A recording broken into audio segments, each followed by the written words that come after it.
Hi,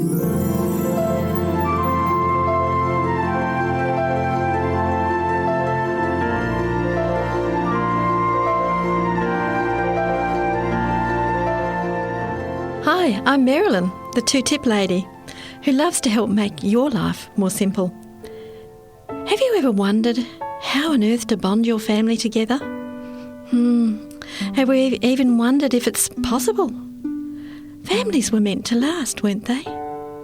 Have you ever had to do a boring job? One that takes lots of energy and hard work?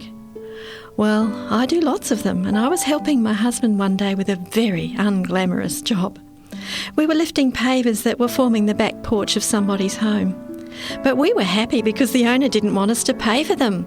Simply take them away. Our bush spot needed a nice paved area where we could place our caravan and keep it out of the dirt, or at times even out of the mud. It was hard work, but I was amazed that each brick was simply placed, guess what, in sand. A lovely pattern had been made, but they were simply embedded in sand. They weren't even stuck in concrete. So while it was hard work lifting them and pushing the full wheelbarrow and putting them carefully in our trailer, I was amazed that we simply had to leave those pavers out of sand. They'd served their purpose there. Something newer and fancier would replace them, but we could gladly use them. As we worked and at times simply couldn't be bothered chatting, my mind was very busy. I got to thinking about sand and concrete and families. Families were designed to stick together, not to be pulled up and removed, but to be melded permanently together. Yet to be placed individually, forming a beautiful harmonious pattern that would last forever. They weren't designed to be placed together in a temporary way, as our pavers were.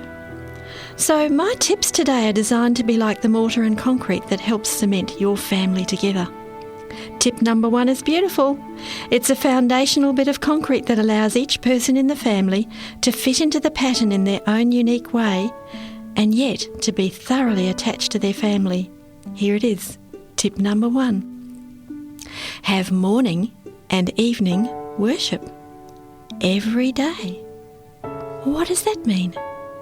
It's a time to gather together as a family and honour God, to invite His presence in the home and to thank Him for it, to make wrongs with each other right and bring peace and harmony. The Spirit of God will love to be present in that home, and so will each member of the family. We know.